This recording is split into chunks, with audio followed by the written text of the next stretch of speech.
Bonjour à toutes et tous, bienvenue dans ce nouveau rendez-vous de l'info. Au sommaire de cette édition, nous avons interviewé Aurélien Lodi, notre photographe rentre d'une mission à la rencontre des réfugiés ukrainiens. Nous décrypterons ensuite le prix de l'immobilier à Reims et cette forte hausse après 10 ans de stagnation. Et maintenant, un tour complet de l'actualité.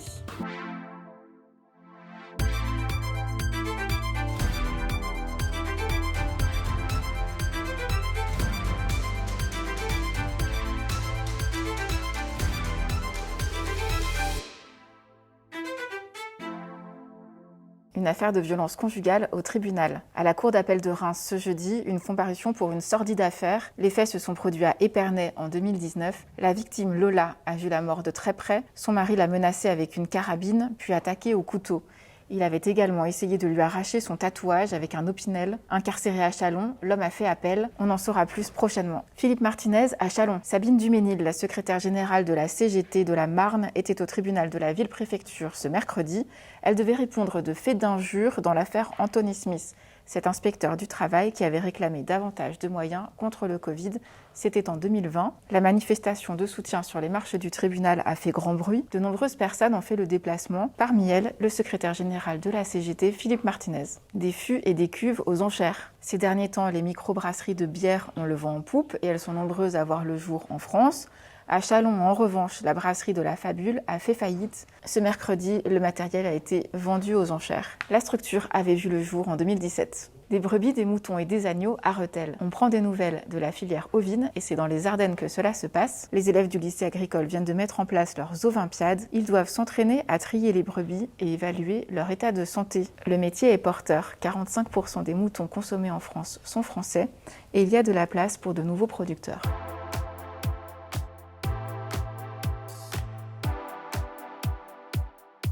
Il a passé plusieurs jours avec des réfugiés ukrainiens. Aurélien Lodi nous raconte cette expérience. Je suis Aurélien Lodi, reporter photographe au journal L'Union et je rentre d'un reportage à la frontière ukrainienne en Pologne où nous sommes allés rejoindre 55 réfugiés ukrainiens qui sont venus dans la Marne.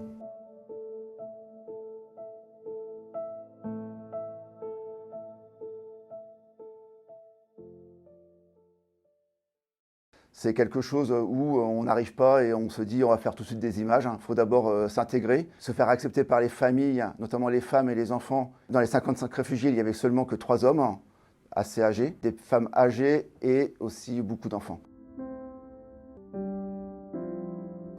Donc le but est que ces personnes-là aient confiance en vous parce que quelque part, ils vont vous livrer une partie de leur intimité et tout leur périple, qu'ils ont aussi pas mal de soucis d'inquiétude concernant leur mari qui est resté en Ukraine pour combattre. Ça passe au début par des regards, après je sors tout doucement mon appareil photo, je me fais très discret et ensuite j'essaie d'avoir un contact avec eux, ne serait-ce qu'en les aidant à porter leurs valises, en aidant les personnes âgées à monter dans le bus ou les accompagnant à les aider à monter leurs bagages dans les soutes du bus.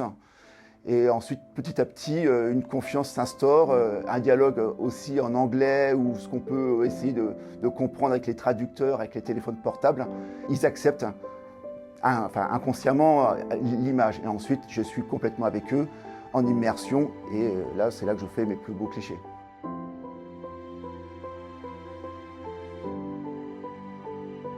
L'accueil était vraiment très chaleureux, très spontané. Et vraiment, ils nous attendaient. À peine arrivés, ils étaient déjà devant le bus à vouloir monter tout de suite dans le bus. Ils avaient hâte de partir directement pour venir en France. Alors, il faut être extrêmement léger parce que pour que les gens vous acceptent par rapport à l'image, à la photographie, il ne faut pas avoir un gros boîtier. Il faut avoir un boîtier petit, compact. Parfois même, j'ai travaillé aussi avec mon téléphone portable pour faire des photos et des vidéos. Ça se passe dans le regard, mais c'est aussi pour se faire accepter plus vite. La langue est vraiment une barrière. Donc rapidement, certaines Ukrainiennes ont sorti leur téléphone avec le traducteur pour commencer à échanger ensemble. Et directement, quand le traducteur commence à se mettre en route, on les voit, pour eux, il y a encore davantage un soulagement. Alors la distance, c'est... Voilà, il y a de l'émotion. Donc là, prendre de la distance, dire voilà, ce que je vois, c'est pas... Je vais prendre de la distance, moi, j'y arrive pas. J'essaie de ne pas me faire immerger par une vague d'émotions, mais je suis avec eux et c'est aussi pour ça, il y a quelque chose qui se passe et Et vous sentez, eux, ils sentent que vous êtes parmi eux et avec eux. Donc l'émotion, elle est là. Parfois, effectivement, vous avez des choses qui remontent. Mais pour eux, c'est pareil. Et je pense que c'est aussi ça qui fait qu'on arrive mieux à percevoir et à sentir et à montrer ce qu'ils ressentent. Arrivant en France, il y a eu les coutumes administratives réalisées. Et ensuite, nous les avons laissées avec des psychologues, avec aussi leurs enfants, parce qu'ils avaient besoin aussi de se retrouver seuls, dans un endroit sécurisé, aussi dans un endroit propre, parce que les familles, ça faisait plusieurs jours qu'elles ne s'étaient pas lavées. Et elles avaient quand même aussi envie de prendre rapidement une douche. Et maintenant, là, on va retourner les voir à l'hôtel, voir comment elles vont et quelle est la suite pour elles.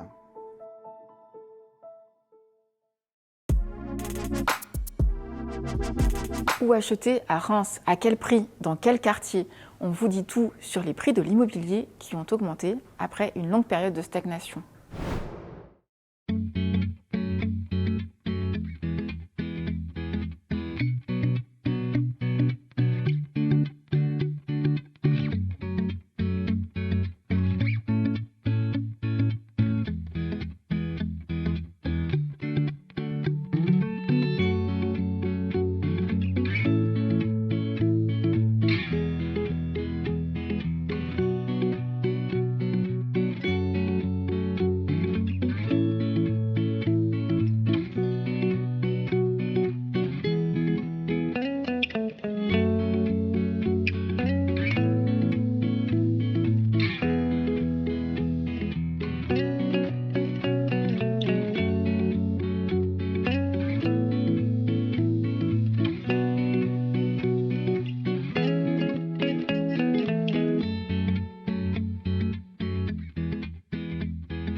C'est la fin de cette édition. On se retrouve ce vendredi à 18h pour un nouveau rendez-vous de l'info.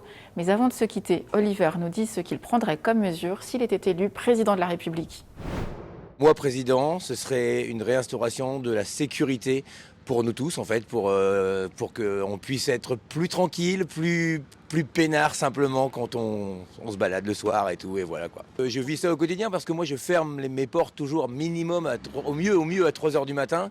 Je suis un piéton, comme vous pouvez le voir, je rentre toujours à pied, je suis ce petit côté écolo, pas besoin de voiture, donc je marche tout le temps. Et croyez-moi, il y a beaucoup de soirs où vous vous sentez pas vraiment à l'aise.